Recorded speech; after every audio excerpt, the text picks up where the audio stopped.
Hey you all, it's Trenton back here again. And you're probably wondering, what am I talking about today? Well, I'm going to talk about something that I have noticed for quite a while. I'm going to talk about the iPhone effect. Now, this is a theory that I developed quite a while ago, and it turns out that it is not a theory anymore. It is a factual thing. It is an observational study that is 100% scientifically proven, all right? And what I have noticed is a variety of effects. And, you're also probably wondering, well, what was your inspiration? What got you going for this? Well, iPhones, Apple, this teen generation, high school. I have noticed it all over the past 3 years of my life in high school as a student, and as an observationalist, as a young scientist, I guess you could say. And what I have noticed is so many things, and it's all due to one of these.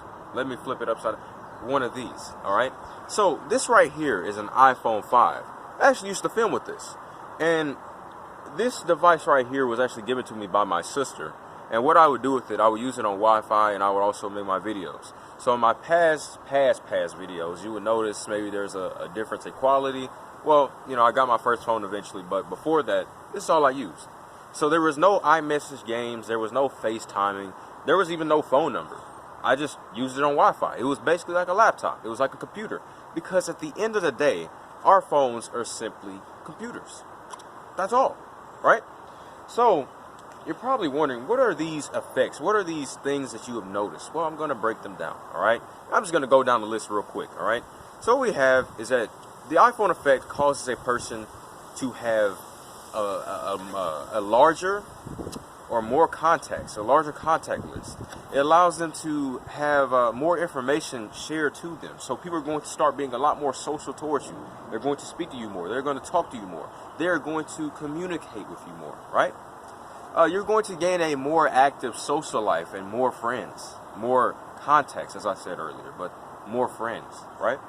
And then you're going to have more FaceTiming, a lot more FaceTime interactions. Your phone number is going to get shared around a lot more because, hey, people want to communicate with you.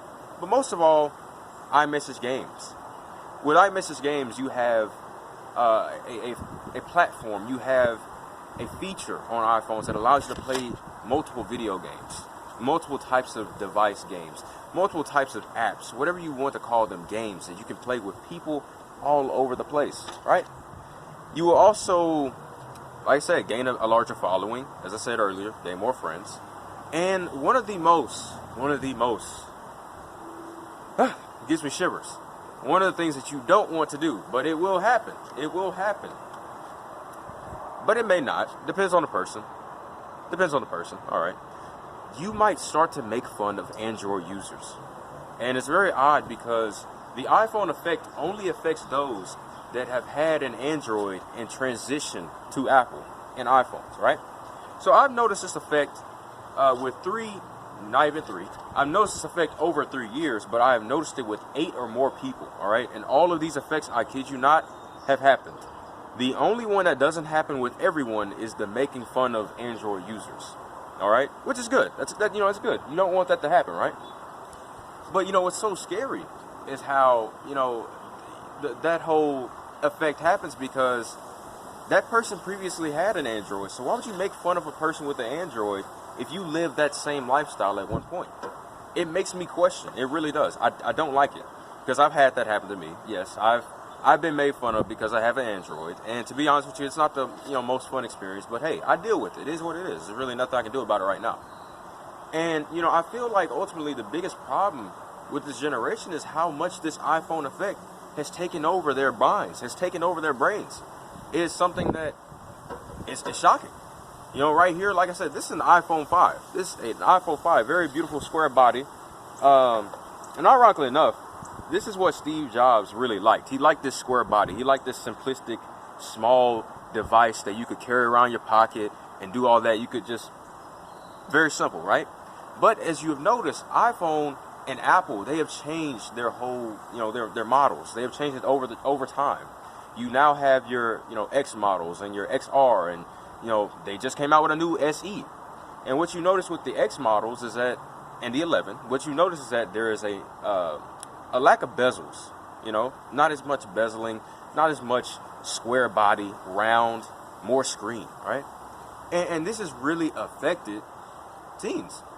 Teens are a lot more obsessed with getting the next iPhone, even though most of them, have looked the same for a good while. But Apple has very smart design, and they change something. They'll change something, whether it's the headphone jack, whether it's glass on the back of the phone, whether it's the camera.